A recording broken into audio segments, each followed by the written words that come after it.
In the opening section of the book, the author immediately clarifies that this book is not meant to offer proof for the existence of God, but it is simply a critique of Richard Dawkins' book, The God Delusion.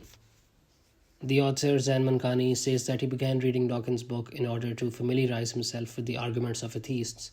However, he found the arguments therein to be very weak, and the book a collection of ill conceived, irrational fragments of thinking which do not even qualify as scientific in their approach. He says, "Science is defined by objectivity and rationality and relies on empirical proof.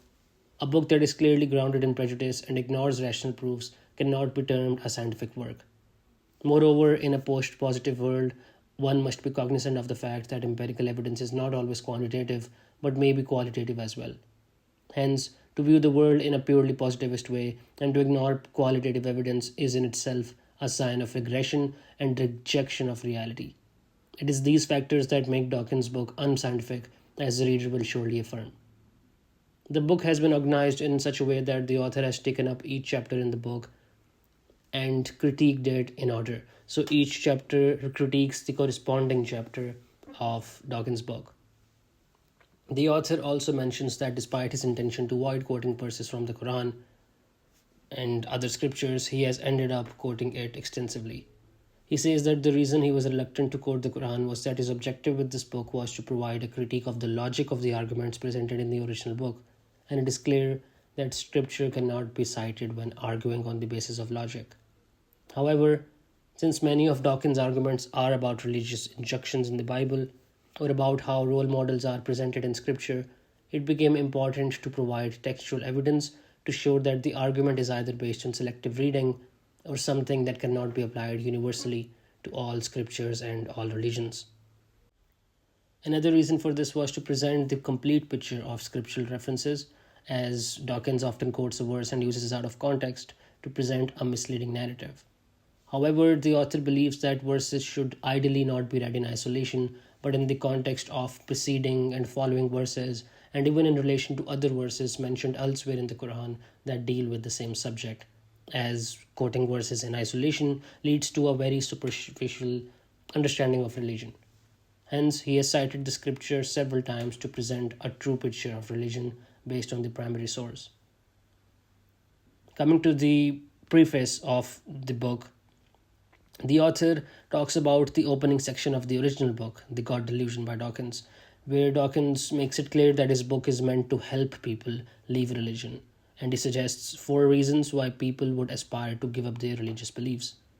He says either they are unhappy in the religion they were brought up in, or they don't believe in it, or they are worried about evils done in its name, or they feel vague yearnings to leave their parents' religion. Mankani says in response to this that there obviously must be those who do not fall into these categories. That is, people who are religious and happy, who sincerely believe in the tenets of religion, who are not terribly worried about evils done in its name, and do not have vague yearnings to leave the faith they were born into.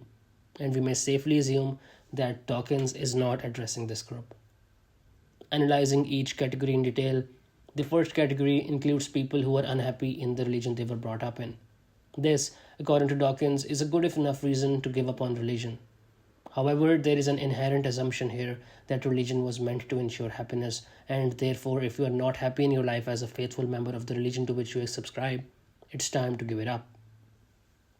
Dawkins does not address the question of whether religion was meant to ensure happiness, and instead takes it as an a priori assumption.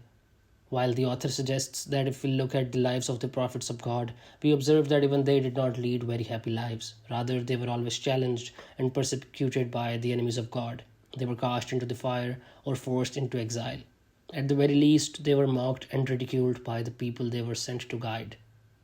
Perhaps Dawkins' answer to this would be that all of these are just made-up stories that are not supported by evidence, but the fact is that this is what we have learned about the prophets whose faith we follow.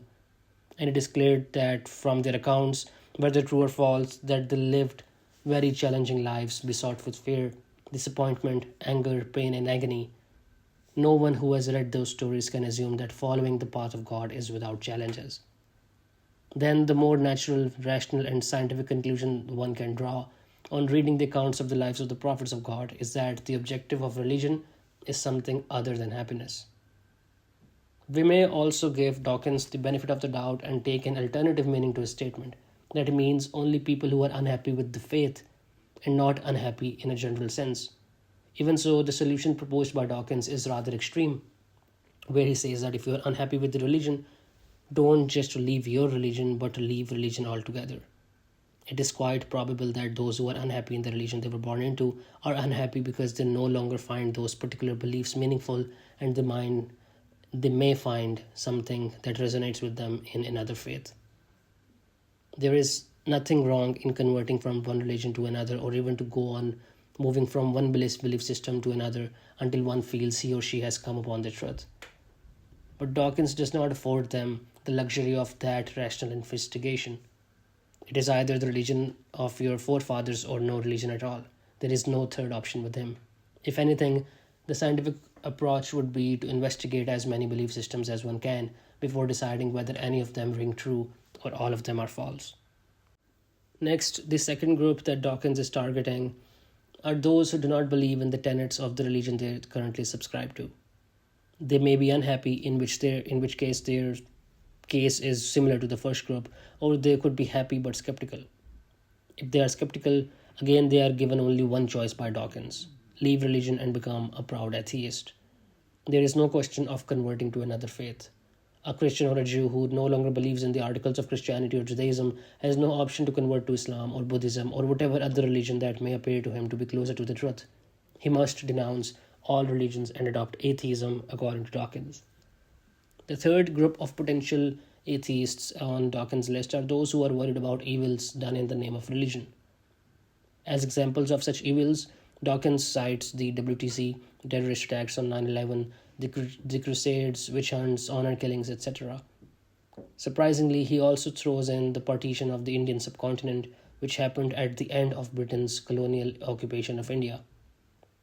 The author says about this: if people who are worried about these evils have no better choice than to leave religion altogether, what choice do those of us have who are worried about evils done in the name of nationalism, imperialism, and other such motivations that have nothing to do with religion?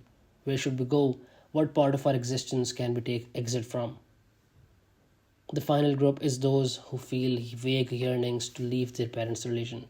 The author asks, is a vague yearning to do something reason enough to do it? For example, if a man has vague yearnings to leave his family and run away to go live in a forest, should he just do it? Or should he carefully weigh the pros and cons and make an informed decision? What would be the answer that pops up in a scientific and rational mind? Perhaps Dawkins believes that his book will provide the one with vague yearnings sufficient pros to go ahead with it. But then we must ask the same question that we asked for the first and second group: why not leave your parents' religion for another religion that better answers the questions in your mind? And if you find that none of the religions do so, then you are welcome to reject them all. But why should this be the first rather than the last resort? To conclude, none of the groups of people Dawkins believes to be potential or aspiring atheists are actually so. They are simply people who have yet to start their religious journey. They are people who have not yet questioned the faith they were born into. And questioning your faith is a very healthy thing to do. Dawkins gives the impression that questioning religious beliefs is considered a taboo in all religions, but this is not the case. Mankani says that it is certainly not the case in Islam, where blind following is strongly discouraged when it comes to principles of religion.